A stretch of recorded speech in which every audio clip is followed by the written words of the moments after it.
speaker, always speaker? How do I intro you properly at the moment? I think that's how it works. Once and always. There's only been 56 of us, so. We are here at this ARC conference. I just got here 2 minutes ago, so I missed your speech. Do you People are still recap it? people are still talking about him too. I mean, you just got off stage 2 minutes ago. The word is spreading. You know, the thing I talked about today is about it's kind of what Ronald Reagan said. I used Reagan's phrases in here and Thatcher.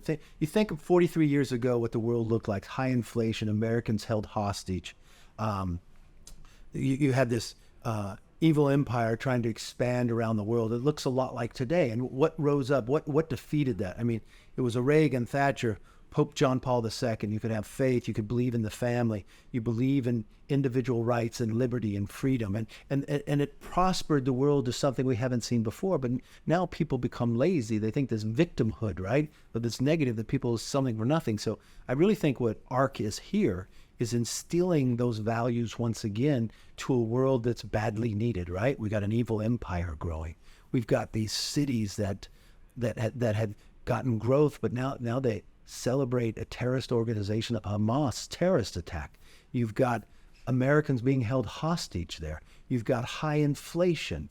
And you're wondering, are we going to fall behind? I firmly believe it's the responsibility of every American, every person in the Western culture to bound together to our principles and rebuild what we know the greatness that we can be. Do you see a lot of this as just a function of the success of the West? That we just got soft, it was just going to happen to a certain extent? Yes. Because of how good things have been. It's like anything else, anything in life. When you go to the third generation, they don't know what the first generation sacrificed and fought for the fruitfulness that they have. And they become soft and you lose that, right? It's a real challenge. What was interesting, I came a day or two early and I went over to Oxford to do a debate. Mm-hmm. I think it's the first time an American ever won a debate at Oxford. Yeah.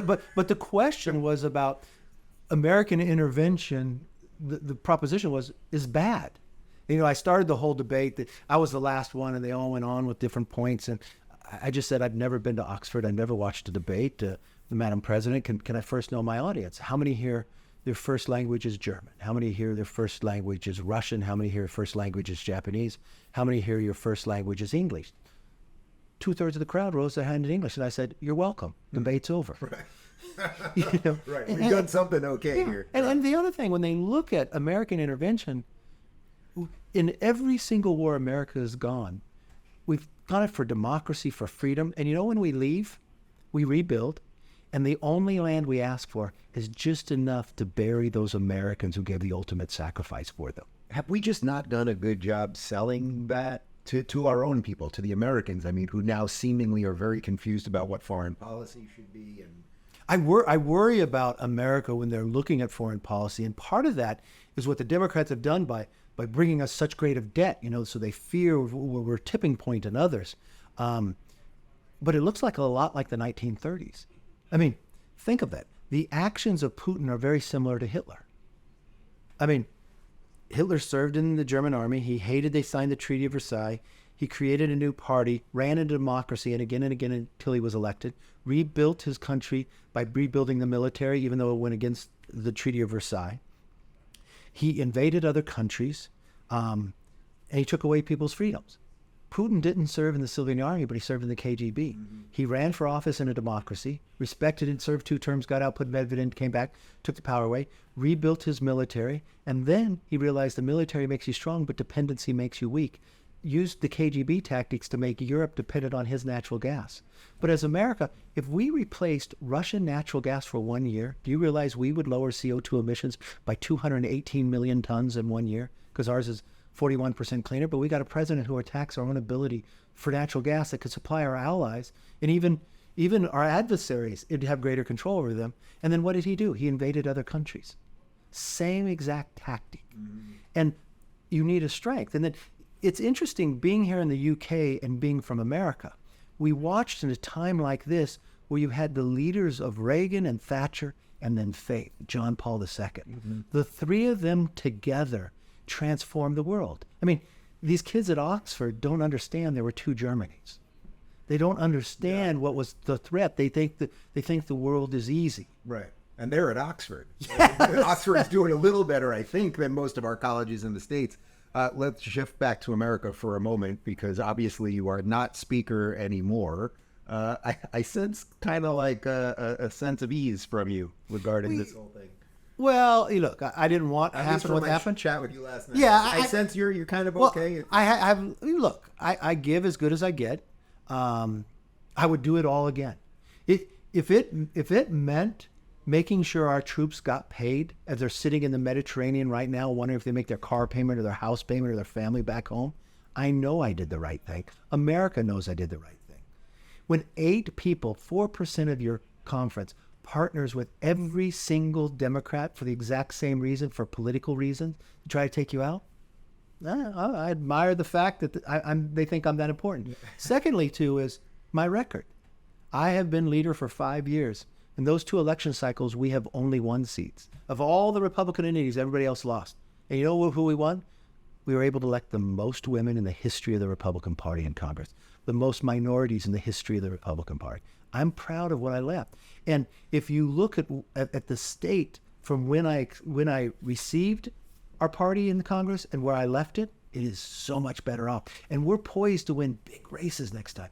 This is going to be one of our best election cycles. We just had redistricting in North Carolina. I mean, to lose seats in the next cycle will be malpractice. Yeah.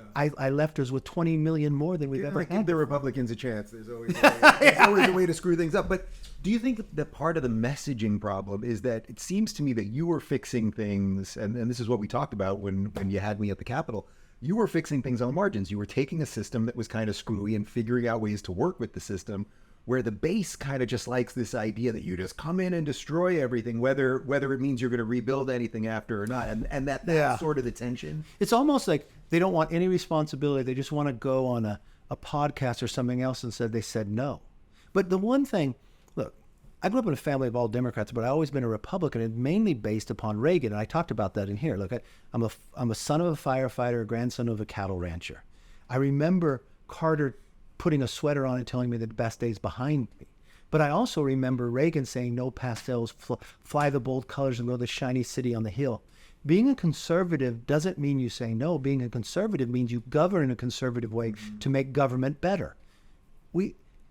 Under my speakership, we had the biggest cut in American history, the largest rescission in American history. We had welfare reform. I mean, we have achieved, even in a short time, things that we've never been achieved before. And you only had a 4-seat majority. I mean, after the removal of Speaker, I hope people understood how difficult it is as we went through those 3 weeks. Right. I mean, it's tough to govern, but you've got Democrats in the Senate and the presidency. And when August came, they did a study of this Congress with the last Congress under Nancy Pelosi, where the Democrats controlled all. We passed more bills. We had more become into law, even though the Democrats were in the majority.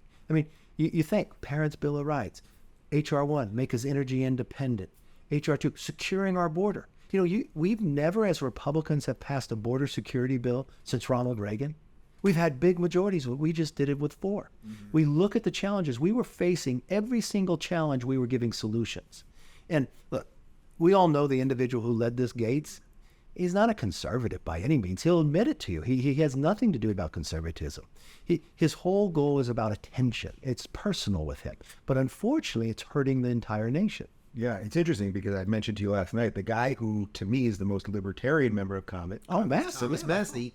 He basically was like, McCarthy was giving us the most conservative House that we have ever had, and that wasn't, in essence, good enough for Gaetz, and that's got to be a strange position to be in. Gaetz would stop us from doing the appropriation bills and complain I haven't done them.